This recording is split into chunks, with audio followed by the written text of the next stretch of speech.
Lorsqu'Adolf Hitler est nommé chancelier le 30 janvier 1933, de nombreux auteurs, poètes, dramaturges, essayistes, romanciers, journalistes, critiques, philosophes fuient l'Allemagne. Parmi eux, des conservateurs, des libéraux, des pacifistes, des communistes et d'autres qui avaient évité toute expression politique. Leur point commun ? La conscience qu'un Allemand créatif, respectueux de soi, de la dignité et de la liberté de la littérature, ne peut pas pactiser avec le parti nazi.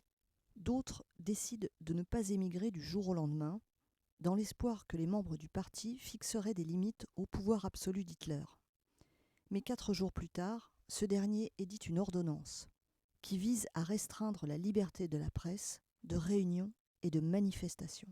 Il faut saisir tous les imprimés dont le contenu est susceptible de mettre en danger la sécurité ou l'ordre public. Le 16 février 1933, Heinrich Mann, président de la section littérature de l'Académie prussienne des arts, est démis de ses fonctions. Cela résulte d'une pression exercée par le nouveau commissaire à l'éducation, Bernhard Rust, qui menace l'Académie de dissolution si l'écrivain n'est pas limogé. Heinrich Mann avait signé un manifeste aux intellectuels de gauche, socialistes et communistes, qui avait été affiché partout dans les rues de Berlin. Avec lui, certains quittent d'eux-mêmes l'Académie et les écrivains juifs sont exclus au profit d'écrivains pro-hitlériens et anticommunistes. Le 12 mars 1933, le SDS, l'association protectrice des écrivains allemands, créée en 1909, subit le même sort. Ainsi s'amorcent les terribles manifestations visant les écrivains juifs, pacifistes ou marxistes. D'avril à mai, des étudiants nationaux socialistes pillent librairies et bibliothèques, et le 10 mai 1933, des autodafés sont le point culminant de cette propagande. Des milliers de livres jugés anti-allemands brûlent partout en Allemagne. À Berlin, c'est devant l'opéra que le bûcher est dressé.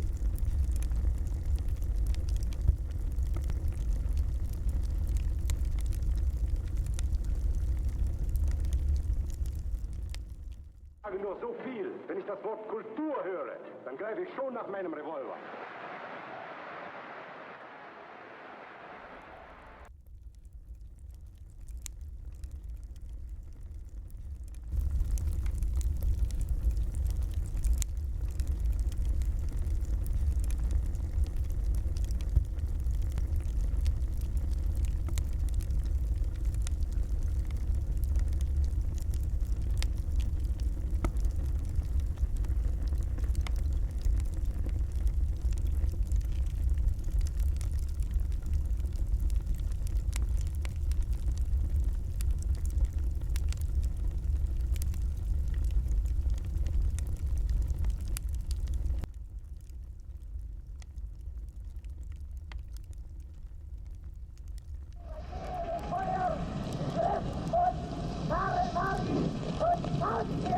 Ich übergebe dem Feuer die Schriften von Heinrich Mann, Ernst Gläser, Erich Kästner. Ich übergebe dem Feuer die Schriften der Schule Sigmund Freud. Ich übergebe dem Feuer die Schriften des Erich Maria Roman.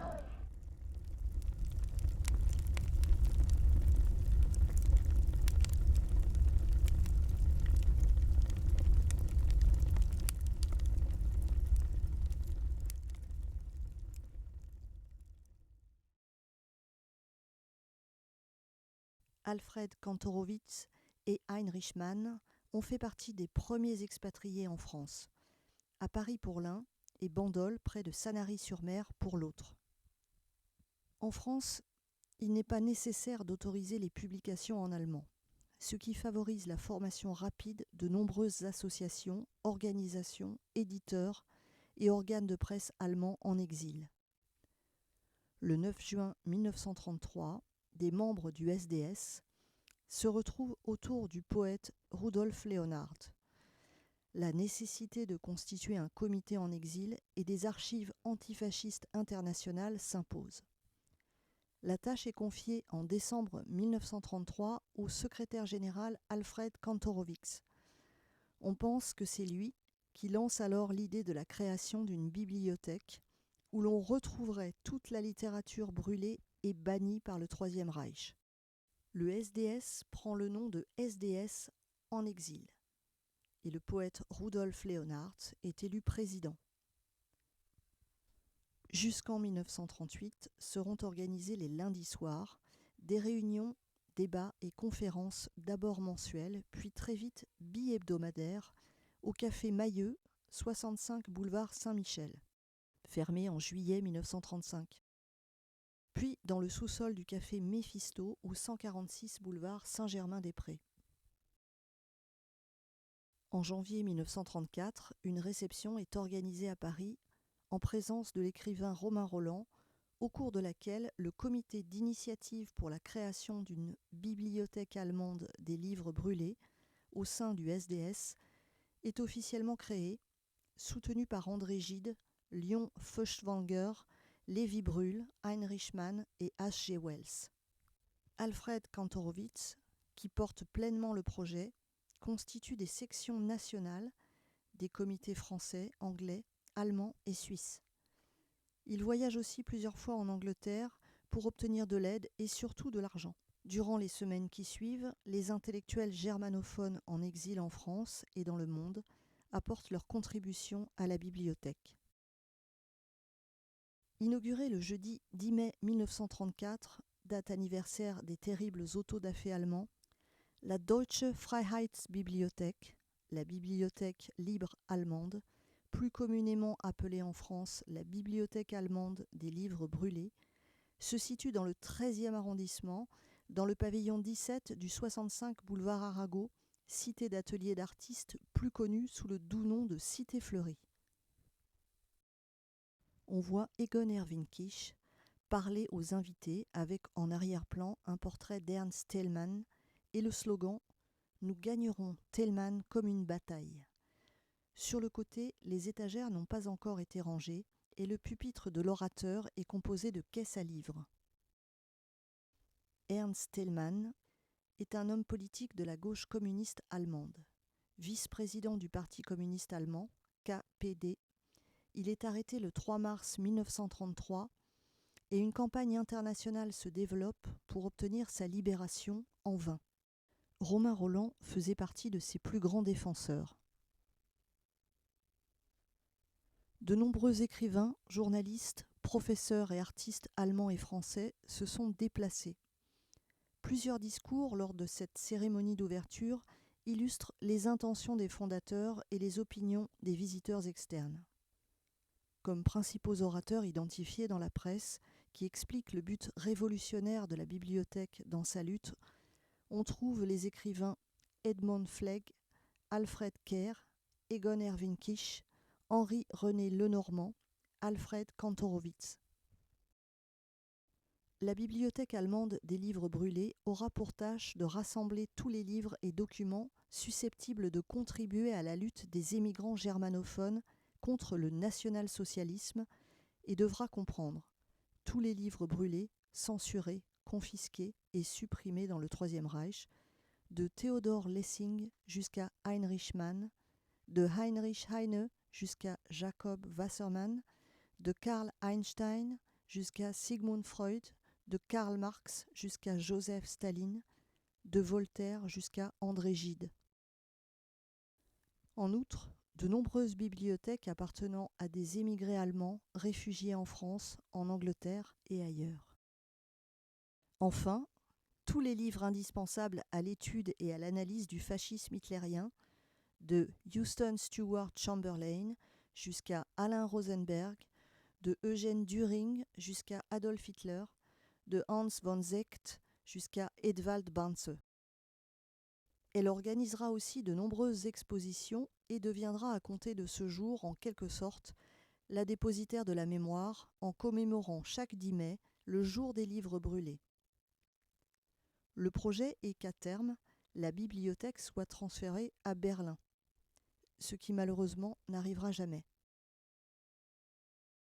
À tous ces livres qui avaient été brûlés, interdits ou censurés en Allemagne, s'ajoutent tous les documents, coupures de presse, tracts, pamphlets, déjà rassemblés par le Comité mondial contre la guerre et le fascisme, créé en 1933 par Henri Barbus et Paul Langevin, qui occupait les lieux avant l'installation de la bibliothèque Boulevard Arago.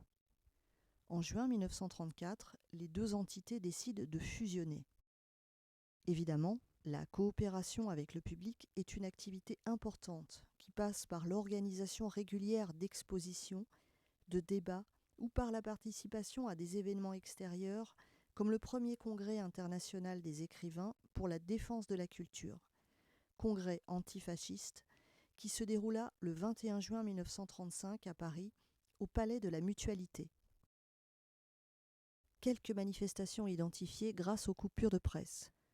24 mai 1934, exposition de littérature et de presse antifasciste allemande, suivie d'une conférence sur le travail de la presse illégale en Allemagne, et une présentation de disques musicaux interdits et détruits dans le Troisième Reich. 27 juillet 1934, inauguration de l'exposition « L'Allemagne après le 30 juin ». 10 mai 1935, conférence « La littérature allemande dans sa lutte pour l'avenir » avec René Laloux, Ilya Ehrenburg, Louis Aragon, Emmanuel Bove, Rudolf Leonhardt, Alfred Kantorowicz et Erich Weinert au 44 rue de Rennes dans la salle de la Société d'encouragement pour l'industrie nationale. 5 juin 1935, avec la Société allemande des gens de lettres, commémoration du cinquantenaire de la mort de Victor Hugo, avec lecture d'une lettre inconnue de l'écrivain adressée à Lord Palmerston contre la peine de mort, dans la salle de la Société de géographie, 184 boulevard Saint-Germain. Le 13 novembre 1936, le comte von Welzeck, alors ambassadeur du Reich à Paris, inaugure à l'Office universitaire allemand en France, au 26 passage d'Enfer, dans le 14e, une exposition nationale socialiste, la Semaine du livre allemand, qui met en avant les publications de l'Allemagne hitlérienne. Publications choisies avec soin afin de camoufler leur vrai visage haineux et méprisant à l'encontre d'une France qu'Hitler juge trop négrifiée. En réaction, la Freiheitsbibliothek lui oppose du 16 au 23 novembre de la même année le livre allemand libre, Das freie Deutsche Buch. L'inauguration a lieu le 14 novembre à la Société de géographie boulevard Saint-Germain, en présence d'André Chanson et Egon Erwin Kisch. Le président Heinrich Mann dit dans son discours « Un peuple qui a donné naissance à une histoire intellectuelle et littéraire si riche s'arrachera bientôt de l'appauvrissement qui lui est imposé. En témoigner et le montrer, voilà le sens de cette exposition. Quand un peuple est bâillonné, sa littérature parle. » Le photographe juif allemand Joseph Breitenbach, lui-même en exil à Paris, couvre l'événement. Il saisit avec son appareil 8 photos de l'exposition conçues comme un long plan séquence se déroulant entre les murs. La première photographie montre la composition représentant l'auto-da-fé du 10 mai 1933. On y voit une affiche avec 54 noms d'auteurs dont on avait brûlé les œuvres au pied de laquelle on distingue quelques livres carbonisés. Dans cette exposition, on découvre aussi l'art du camouflage des ouvrages écrits par des auteurs exilés, puis distribués sous le manteau en Allemagne. Pour exemple, Deutsche Mythologie, mythologie allemande, qui reprend l'esprit des couvertures de la collection Miniature Bibliothèque, dans lequel la Bibliothèque des livres brûlés dissimule la première anthologie majeure de la littérature exilée, dans laquelle on trouve des poèmes et des proses d'auteurs comme Bertolt Brecht, Heinrich Mann, Anna Segers. Là, un visiteur feuillette le premier volume de la biographie de Hitler par Konrad Hayden. La vie d'un dictateur, l'âge de l'irresponsabilité. Dans son dos, une pancarte affiche les noms des écrivains arrêtés par les nazis. Karl von Ossietzky, Carlo Mierendorf, Ludwig Renn. Et ceux de leurs collègues décédés, Erich Mühsam, Theodor Lessing et Kurt Tucholsky.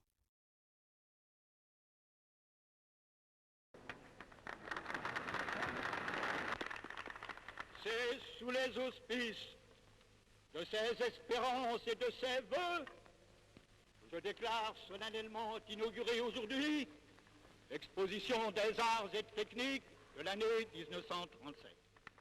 En 1937, l'Allemagne nazie est un hôte de marque dans le cadre de l'exposition universelle à Paris qui porte sur les arts et techniques appliqués à la vie moderne. Elle gratifie l'exposition d'un pavillon à l'architecture marquante, imaginé par Albert Speer, dont la notoriété peut apparaître paradoxale en regard du caractère éphémère de l'édifice. Érigé d'octobre 1936 à mars 1937, inauguré le 26 mai, il est ouvert au public jusqu'à fin novembre 1937, puis immédiatement démonté. En parallèle de l'exposition, la Deutsche Freiheitsbibliothek entreprend son exposition la plus importante, le livre allemand à Paris, 1837-1937. Février 1938. Avec le comité Thälmann, l'exposition 5 ans de dictature hitlérienne, rue Lancry, contient 12 panneaux sur lesquels sont juxtaposés textes et images montrant la vie quotidienne sous le Troisième Reich. Elle est immédiatement remaniée par les autorités françaises afin d'éviter tout trouble de l'ordre public. La France tente encore à ce moment de négocier le maintien de la paix avec l'Allemagne nazie. Le 27 octobre 1939, en vertu de l'article 2 du décret-loi du 26 septembre 1939, prononçant la dissolution des organismes communistes et du Parti communiste, le SFCI, la bibliothèque fut mise sous séquestre aux côtés de 17 autres groupements par le président du tribunal civil de la Seine, M. Maillefaux. On ne sait rien du sort réservé aux fonds littéraires et documentaires. Il se pourrait qu'ils aient été détruits sous l'occupation allemande. En 1947, Alfred Kantorowicz et Arthur Drews publièrent une anthologie à la mémoire de cette bibliothèque intitulée Verboten und Verbannt. Cette anthologie fut complétée à l'occasion d'une réédition en 1983.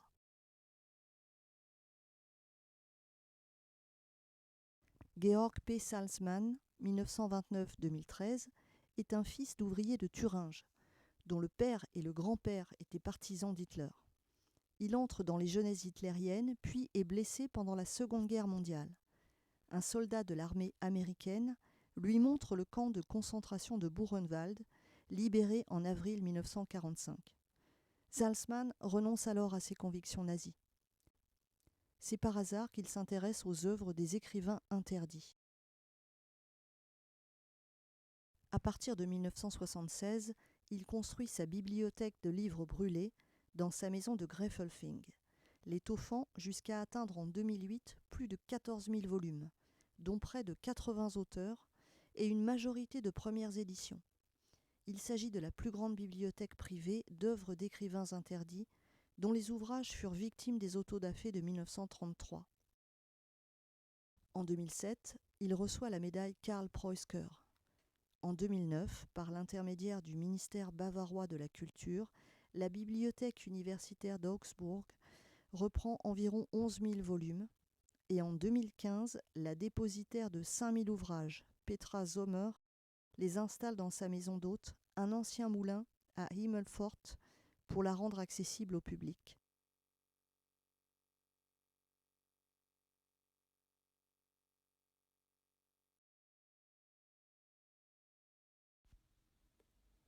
Quoi de plus beau qu'un feu de joie ? Le soir, à la brune, on jette dans le tas tout ce dont on veut se débarrasser. Vieux papier, vieux chiffons, vieux souvenirs. Et la flamme monte dans sa fumée claire et chaude. Est-ce qu'il ne vous est pas arrivé chez vous, pour vous, de vous offrir dans votre cheminée un petit feu de joie personnelle ? Juste ce qu'il faut de mélancolie pour avoir envie de retirer du foyer la lettre qu'on aurait peut-être voulu garder. Juste ce qu'il faut d'hygiène pour se séparer de ce qui prenait la poussière et ne représentait plus que chagrin ou sottise. Il y a aussi d'autres feux de joie, de ceux que les paysans, à la Saint-Jean, allument au sommet des collines. Toute la plaine en est éclairée, et les filles dansent, joyeuses, en déliant le ciel sombre. Le 10 mai, en Allemagne, dans les villes ou dans les campagnes, les feux de joie seront nombreux. On brûlera d'un coup ce qui a peut-être fait, depuis quelques dizaines d'années, la grandeur spirituelle des Germains. Entassés après la rafle dans les librairies et les bibliothèques, les livres des hommes qui songèrent, depuis quelques dizaines d'années, à mieux que des massacres, seront livrés aux flammes. Autodafé magistral dont il ne faut pas s'attrister. Pourvu qu'il reste un exemplaire du bouquin brûlé, la pensée reste libre. Et si même les hitlériens, dans leur désir de se purifier, ont chapardé jusqu'à l'ultime épreuve d'une œuvre réputée subversive, ils n'empêcheront pas que l'auteur de cette œuvre ou son disciple ne survive. Tant que les rénovateurs de l'Allemagne n'auront pas brûlé les écrivains eux-mêmes, il n'y aura que demi-mal. Ceci dit, je suis heureux que des hommes tels que Heinrich Mann ne soient pas encore sur le bûcher. Ça viendra peut-être un jour, mais pour l'instant les hitlériens sont modestes. Et je répète que je n'ai pas du tout l'intention de m'attrister, car je plains beaucoup plus les incendiaires que les incendiés. Quand ceux-là se trouveront privés de ceci, quand il n'y aura plus dans les bibliothèques et chez les libraires que les livres autorisés, quand on ne trouvera plus pour lire que la presse du bel Adolphe ou de ses lieutenants, on commencera de s'embêter ferme dans le Troisième Reich. Or, un peuple qui s'ennuie est un peuple qui est prêt de chercher ailleurs une diversion. Et le règne des faiseurs de feux de joie ne sera pas loin de s'achever.